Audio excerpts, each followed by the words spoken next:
Hello guys, today in this muzzle flash tutorial we're going to be making this. Check it out.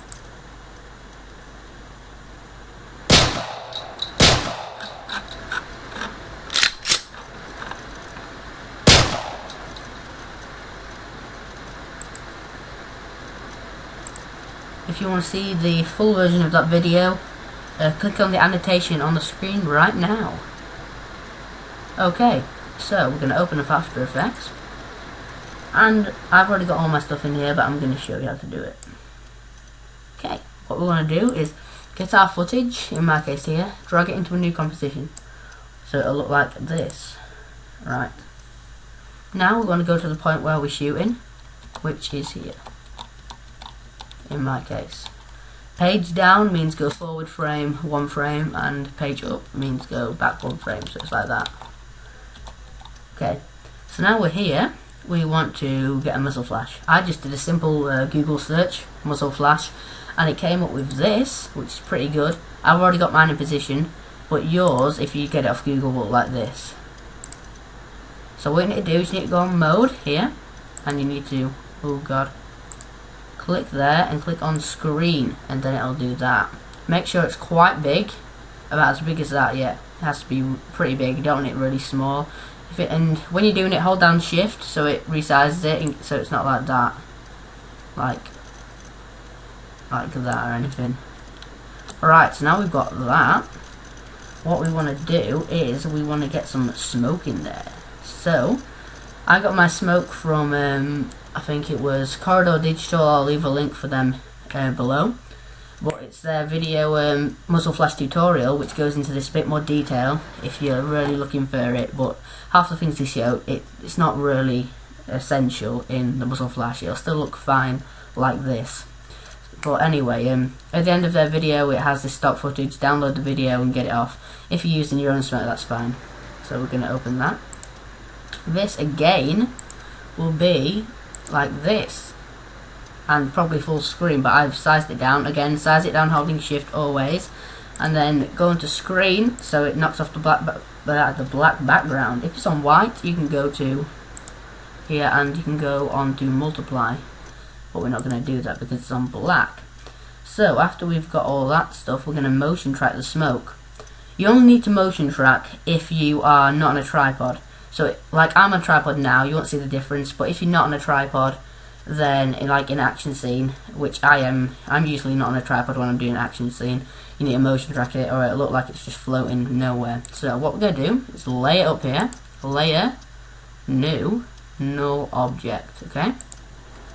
We get that null, now we click on, we leave that now, click on file, and then we're going to track some motion.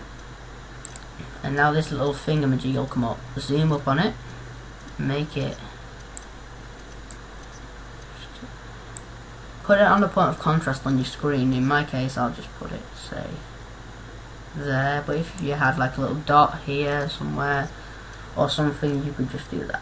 But anyway, now to what we're going to do. We want to resize this up a bit because it's smoke. It doesn't really matter where it actually goes. Alright, now we're going to click on Edit Target down here.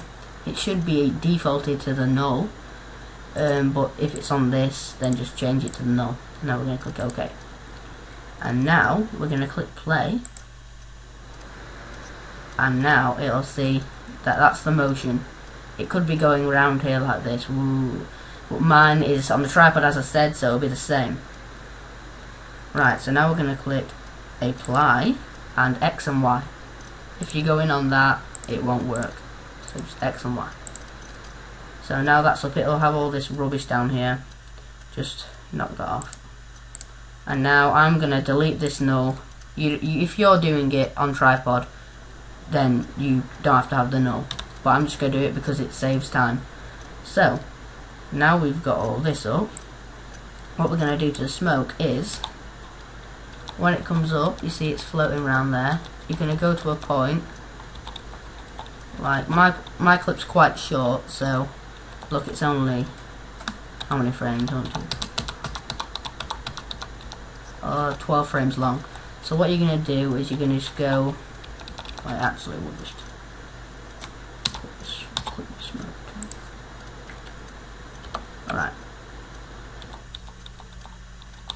So we're going to go to a point here. We're going to click on it, click T. I don't know why it's not O, but anyway, it goes to the opacity. When that's come up, you go back a few frames forward. In my case, really short because my clip's short. In your case, a bit longer. Keyframe. That means keyframe that little clock thing there. Go forward a bit, and then just. In my clip, it won't look that good because it's short, but in yours, then put it down to. Most people do it to 0, but I like it when it's about 30. A bit more subtle, in my opinion. Do not click that again after you've done it, or it'll just stop the keyframes, which is a good mechanism if you go wrong. But anyway, now we're going to make some light.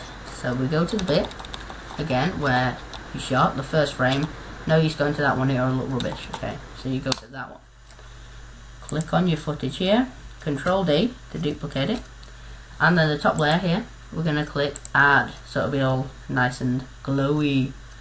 And then we're going to click the pen tool, just going to zoom in a bit here, and where you want the light, just scan round.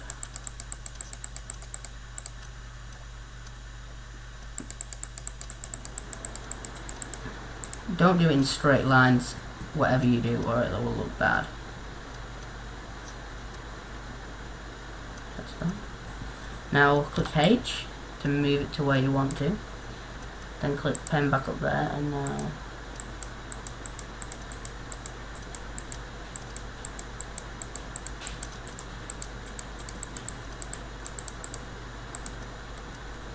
click pen.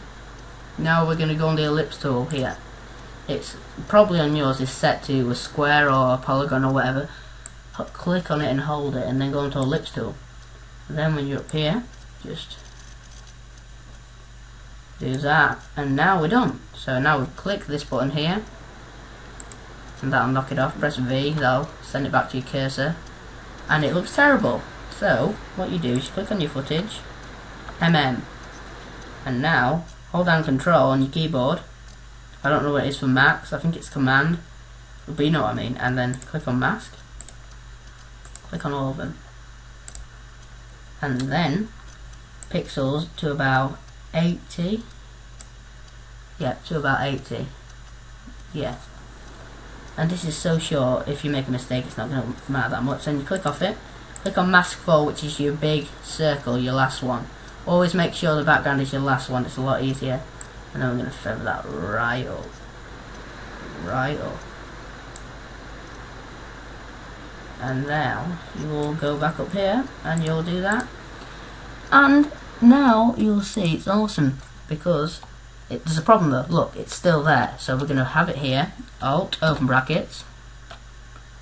Then Alt, close.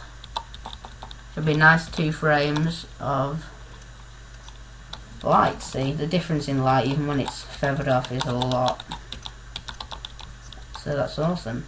And then that's the end of my footage. So I'm just gonna, yeah. So that is it. That is a pro way how to make a muzzle flash. But if you want to change it, you can just go on muzzle flash effect, some color correction, blur and sharpen. Actually, you can do some gauge and blur it off a bit. Look, if in my case you don't need to do this, but if it's all like, if it's all what's the word, rustic and sharp, then you can just do that. I'm just going to delete that because mine's fine like that. And anyway, you can do levels, color correction, levels, tint, whatever you want. It's your video, it's your muzzle flash, it's your scene. Depends on how much lighting you've got. So that is how to do a pro muzzle flash. And if you want me to do any more tutorials, then just message me, comment, and then subscribe, rate, do whatever they all say. And I'm going to have lots of action movies coming out soon, and lots of cool effects and tutorials. So yeah, stay tuned for all that, and thank you and goodbye.